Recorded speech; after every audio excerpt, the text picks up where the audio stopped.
The rain had been falling since early afternoon, relentless and cold, blanketing the city in a gray haze that made everything look distant, almost ghost-like. Street lights cast long shadows on wet pavement, and the only sounds in the dimly lit terminal were the occasional cough of a tired traveler or the dull, rhythmic tapping of raindrops against the metal roof. Most people had already left. The last few commuters either huddled beneath the eaves or sat in silence on the wooden benches inside the waiting area. Daniel Blake stood under the flickering fluorescent lights of Terminal 12, holding a one-way ticket in his hand. It was the last bus of the night, departing at 11:45 p.m., heading north out of the city, an overnight route through the mountains and rural towns that rarely saw traffic after dark. Daniel wasn't supposed to be here. He had class in the morning. He had projects due. But tonight marked exactly 3 years since his mother died in a car crash. And for reasons he couldn't explain, he felt the need to return home, to the small town of Ash Hollow, where the pain still lingered like a wound that wouldn't close. The old Greyhound bus pulled into the station late. Its headlights flickered like weak candles in the rain, and its frame creaked as it rolled to a stop. The paint was faded, the windshield streaked with grime, and the destination sign above the driver's seat blinked erratically. Daniel couldn't make out the driver's face through the tinted glass, but the door hissed open as soon as he stepped forward. He climbed aboard. The inside of the bus smelled faintly of mildew and dust, like it hadn't been cleaned in months. The lights above were dim, casting a yellow hue over the rows of worn-out seats. Daniel paused at the front, expecting the driver to greet him or at least nod, but the man behind the wheel said nothing. He stared straight ahead, his hands motionless on the steering wheel. Daniel glanced at him, a middle-aged man with a gaunt face, sunken cheeks, and skin that looked almost waxy under the dim lights. There was something odd about the man's stillness, but Daniel shrugged it off. Maybe he was just tired. Only a few passengers were scattered throughout the bus.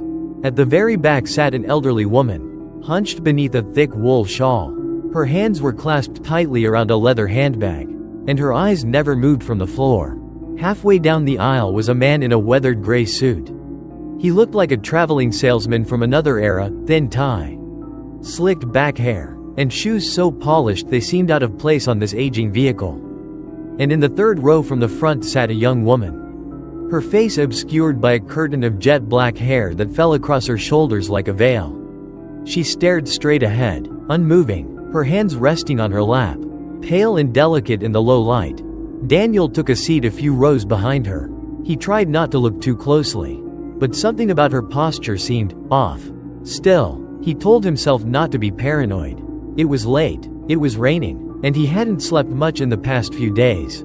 His mind was probably just playing tricks on him. The door closed with a sharp hiss, and the bus rolled out of the station. The streets of the city slipped by like fading memories. The farther they traveled, the more desolate the surroundings became. Streetlights grew sparser, and buildings gave way to empty lots and stretches of wet asphalt. Rain continued to pour, drumming against the windows in a steady rhythm. Daniel pulled out his phone, but there was no signal. He stared at the screen for a while before finally putting it away. The low hum of the engine and the soft squeak of windshield wipers were the only sounds inside the bus. No one spoke, no one moved. Time passed. Daniel wasn't sure how long they'd been driving.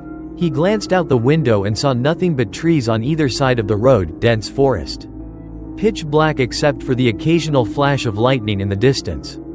The road twisted and turned as they ascended into the mountains, and with each mile, the darkness seemed to press in closer.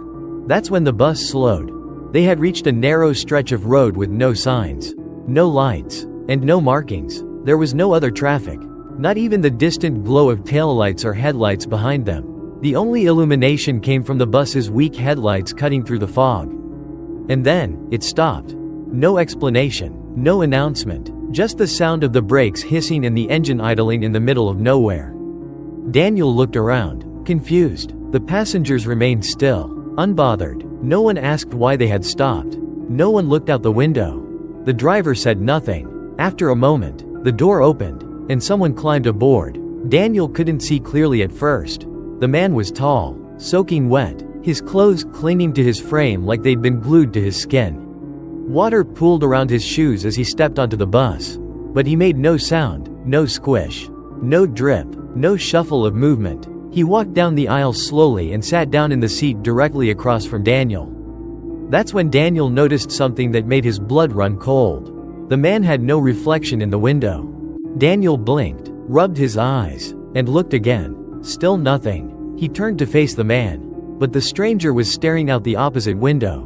Unmoving, expressionless. His skin was pale, almost gray, and his eyes looked empty. Like he was there, but not really there.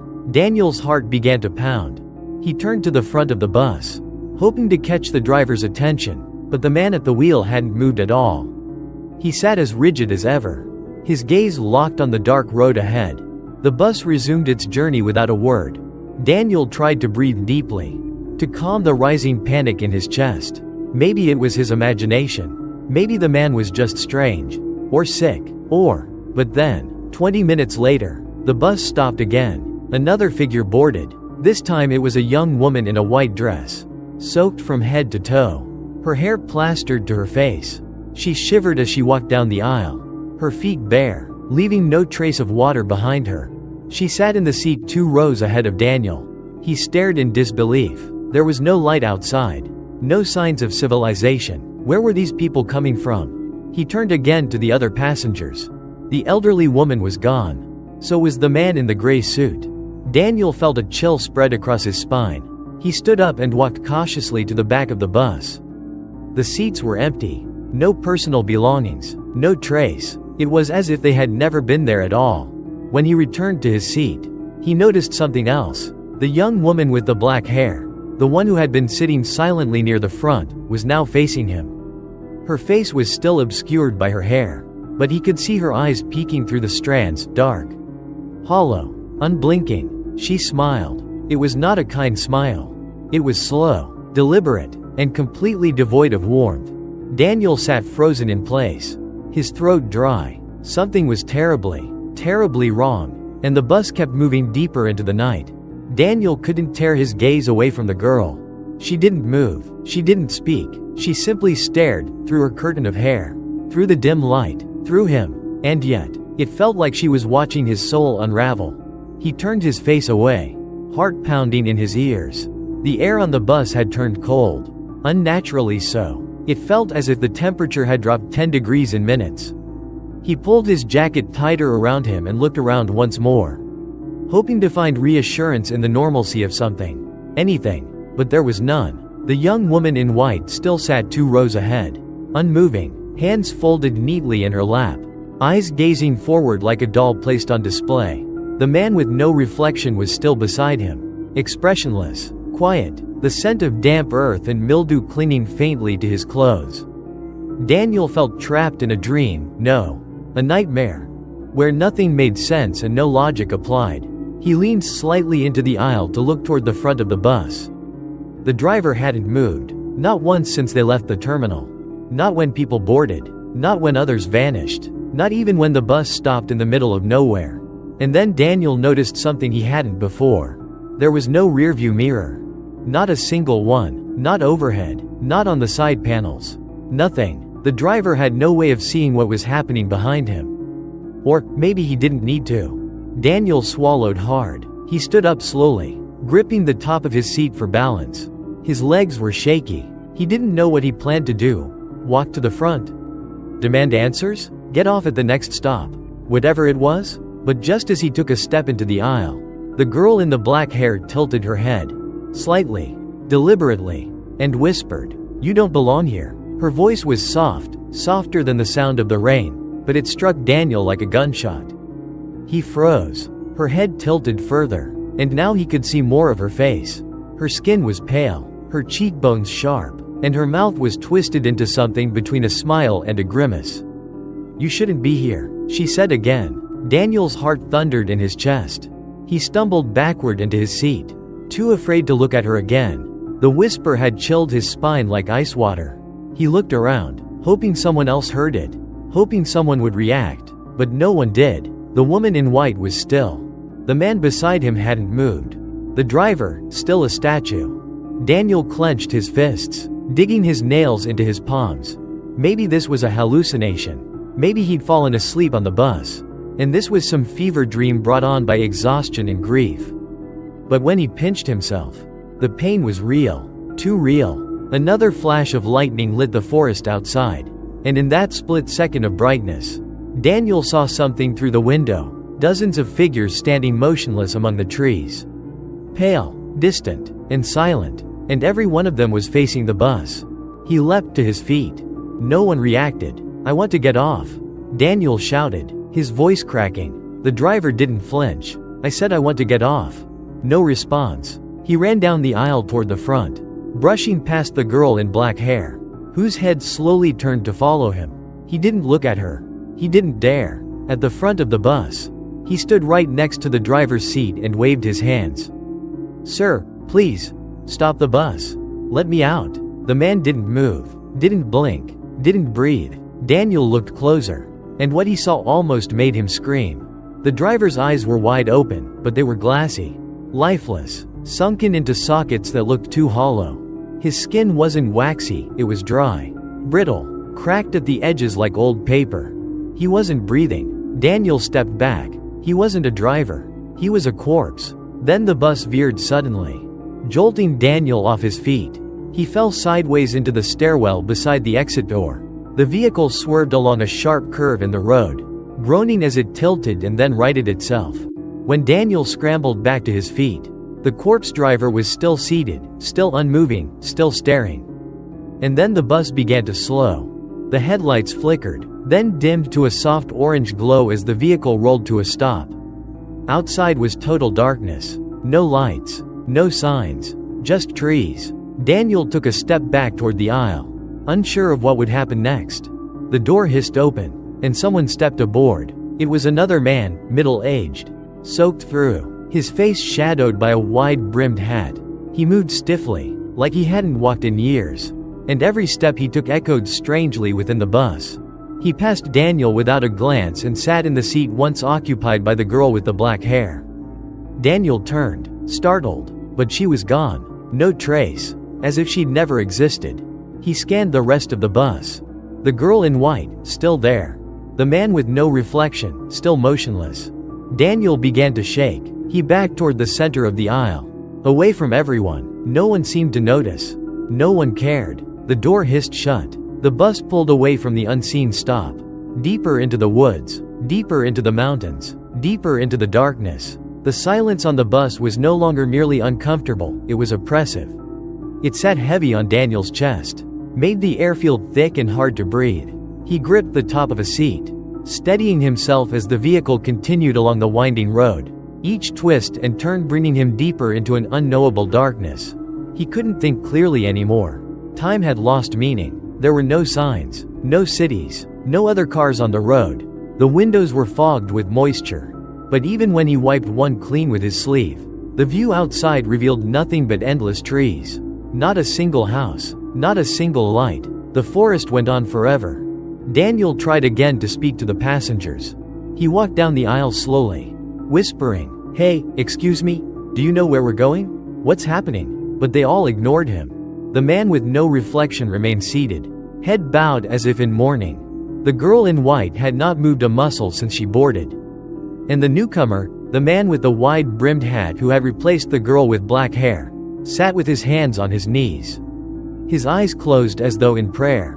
Daniel stood in the middle of the aisle, heart hammering. This wasn't right. This wasn't a dream. This wasn't some elaborate prank or psychological breakdown. He had never been prone to hallucinations. He was logical, grounded, and yet, everything around him screamed otherwise. He returned to his seat and tried once more to check his phone. Still no signal, not even a flicker. He opened his bag, searching for something, anything, to anchor him back to reality. His wallet, his ID, his student card, they were all there, except for his bus ticket.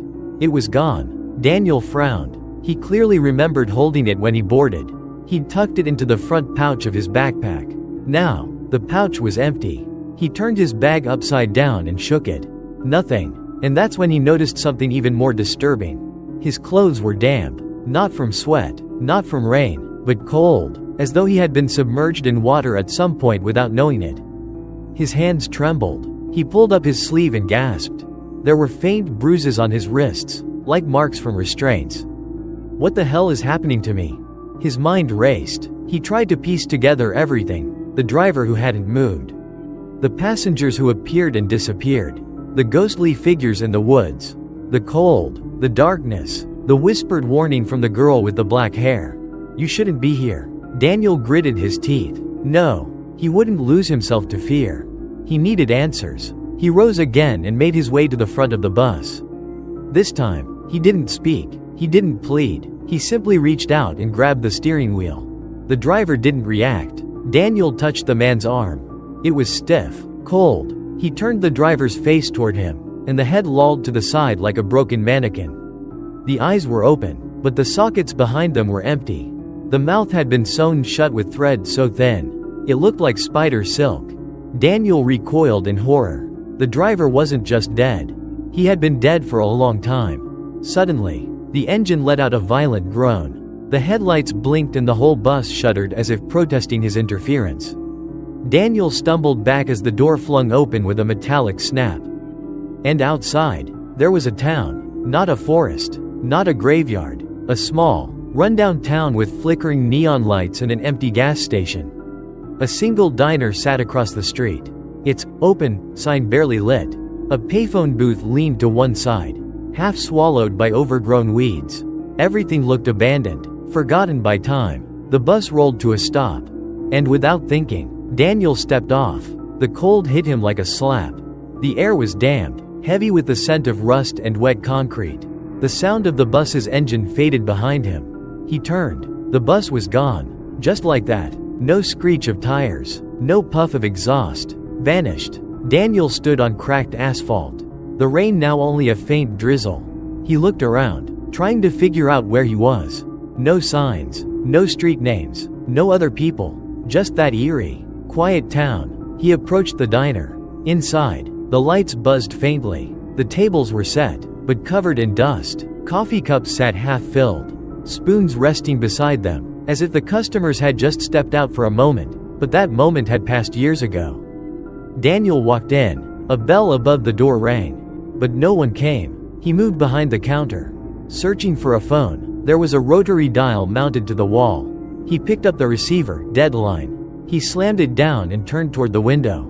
The payphone outside. It was his only chance. He ran out into the street, crossed to the booth, yanked open the door, and lifted the receiver. A dial tone. His heart leapt. He punched in the number he knew by heart, his father's. 1 ring. 2. 3. Someone answered. Hello? It was his father's voice. Dad, it's me, Daniel. I don't know where I am. I need help. Silence. Then, Daniel? Yes, it's me. Another pause. Daniel, we buried you 3 days ago.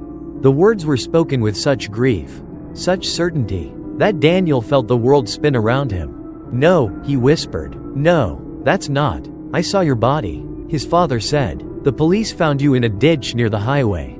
You drowned. They said you must have fallen asleep behind the wheel and went off the road. The bus never showed up. You never made it home. Daniel staggered back. His knees buckled. The phone slipped from his hand, clattering against the floor of the booth. His breath came in ragged gasps. He looked down at his hands again. They were turning pale. Blue. He pressed his fingers to his neck. No pulse. He wasn't cold because of the weather. He wasn't alive. The bus wasn't taking him home. It was taking him away. To wherever the lost go. To wherever the forgotten fade. Daniel stood alone in the ruined phone booth. The receiver dangling, swinging gently like a noose in the silence. The voice of his father, shaken, certain, filled with pain, echoed in his ears. We buried you 3 days ago. The words settled over him like a shroud. His breath was shallow now. More a memory than a function. His chest rose and fell. But he felt no air in his lungs. No warmth in his skin. No beat in his heart. He stumbled out of the booth and collapsed onto the sidewalk, staring up at the sky as the drizzle thickened into steady rain. The clouds above moved unnaturally fast, as though the sky itself was anxious to close in on him. The town around him seemed to lean closer. Too, the buildings warped, the windows watching. This wasn't a real place. This was a waiting room. A limbo. He began to cry. Silent. dry sobs that shook his shoulders. Tears wouldn't come. His body no longer had the moisture to give. The grief wasn't just for himself. It was for everything he'd left behind. His father, his unfinished life, the last words he never said. And somewhere beneath that grief was terror. Not of death, but of what came next. A sound cut through the silence like a blade. A low hum, growing louder, familiar. He turned his head slowly toward the street. The bus was back. It appeared out of thin air. Headlights flickering, frame groaning as it slowed to a halt right in front of him. The doors creaked open. Inside, the lights were dimmer than before. Darker, deeper. Someone was waiting in the stairwell. Not the driver, not a passenger. It was the girl with the black hair. Her face was clearer now, fully visible. Her eyes were sunken, rimmed with shadow. Her skin was a pale gray, almost translucent, as if she were carved from moonlight. But her expression, it was no longer cold.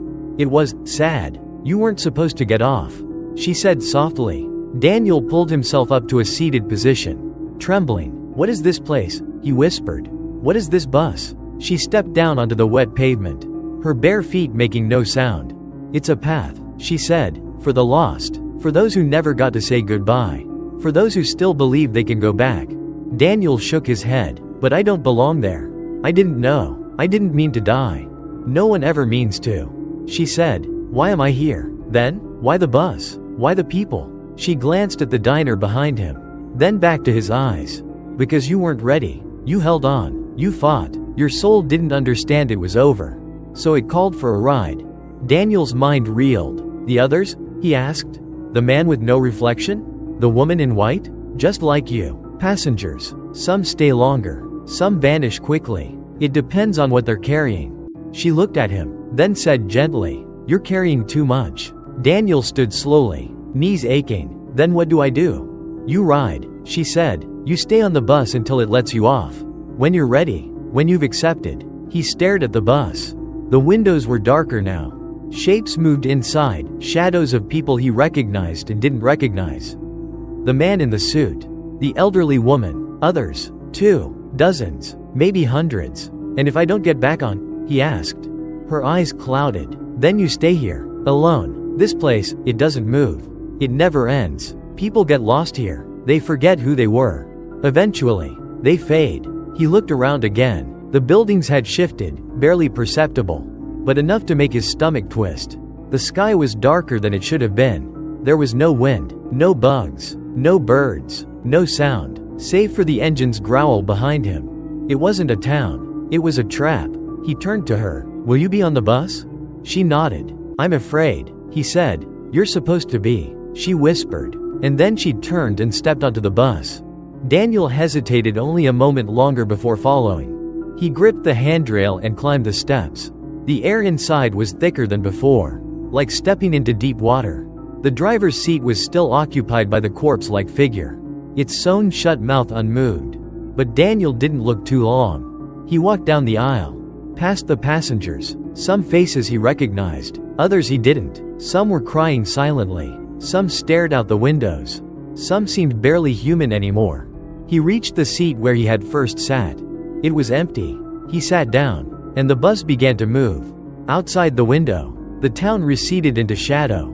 The trees returned. The night deepened. The road stretched on, impossible and endless. There were no signs, no clocks, no stars. Only the hum of the engine. Only the road. Only the waiting. Daniel stared straight ahead, and for the first time, he closed his eyes. The road stretched out endlessly ahead of them, swallowed by fog and shadow. No turns, no forks, just a single, narrow path flanked by trees that seemed to sway in silence, their branches reaching out like arms whispering secrets to the dead. Daniel sat in silence, staring out the window without seeing. He didn't know how long it had been. Hours? Days? Time lost all meaning in this place. There were no sunrises, no stars, only the soft rumble of the engine and the steady vibration of wheels on cracked asphalt. Across the aisle, the girl with the black hair sat silently, watching him now and then with that same mournful expression. There was something different in her gaze, no longer pity, but a kind of reluctant understanding. She, too, had ridden this bus before, perhaps more than once. Daniel's thoughts swirled. He remembered the moment of the crash. The steering wheel slipping through his hands. The blinding headlights from the opposite lane. The sudden, sharp plunge off the road.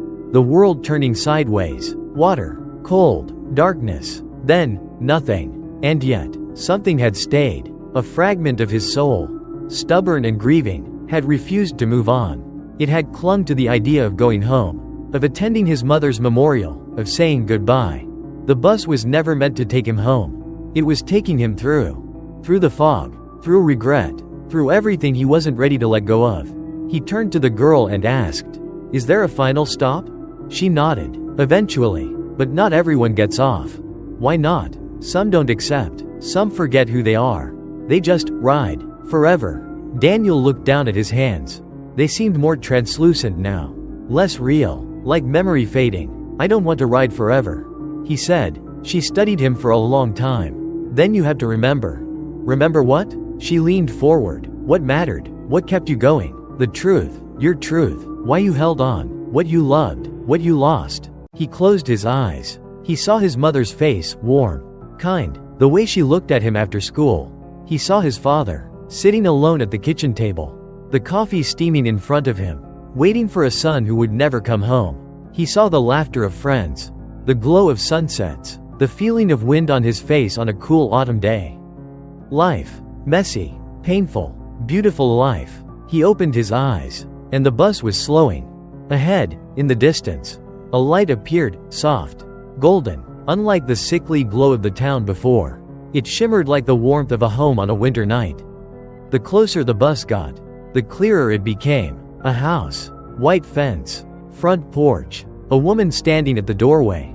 His mother. Daniel gasped. The bus came to a full stop. The doors opened with a hiss. He turned to the girl. "Is this it?" She smiled faintly. "For you." He hesitated. "What about you?" She looked away. "I still have things to remember." Daniel stood. His legs were steady now. Lighter. He walked slowly to the front of the bus, past the passengers, each of them watching with quiet eyes, as if living through him, as if waiting for their own moment. At the door, he turned to look back one last time. "Thank you," he said. The girl with the black hair nodded, her eyes glistening. He stepped off. Warmth wrapped around him instantly. The air was no longer heavy. The fog lifted. The trees bent back, allowing light to pour in. The ground beneath his feet was solid, dry. His mother was waiting. She smiled, eyes full of love and sadness. He walked to her, tears finally streaming freely, and she opened her arms. He fell into them, and everything faded into golden light. On the bus, the doors closed. The engine rumbled. The girl with the black hair turned her face to the window again. The golden glow vanishing behind them. The road reappeared. Another soul had moved on. But the journey continued. In the shadows of the seats, new figures stirred, new passengers, new stories, and the bus kept rolling into the endless night.